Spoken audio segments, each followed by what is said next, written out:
మధ్యప్రదేశ్లోని ఖల్ఘాట్ దగ్గర 50 డిగ్రీల సెంటీగ్రేడ్ వేడి ఉన్న చోట ఒక ఫామ్లో 41 డిగ్రీల సెంటీగ్రేడ్లోనే ఉంది. ఇది సాధారణ ఫామ్ కాదు, ఒక మనిషి సృష్టించిన అడవి. 14 హెక్టార్ల బీడు భూమిని 20 ఏళ్లలో ఫుడ్ ఫారెస్ట్గా మార్చేశాడు. మామిడి, వేప, మునగ, బొప్పాయి చెట్లు ఇవి అన్నీ కలిసి ఒక భారీ కెనోపీని తయారు చేశాయి. ఇది నేను చెప్పింది కాదు, శాటిలైట్ డేటా చెబుతోంది.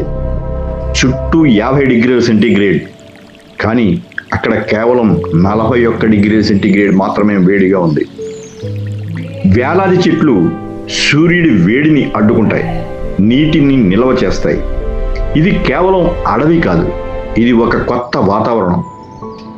ప్రకృతిని కాపాడటం కాదు, ప్రకృతితో కలిస్తే మనమే వాతావరణాన్ని మార్చగలం.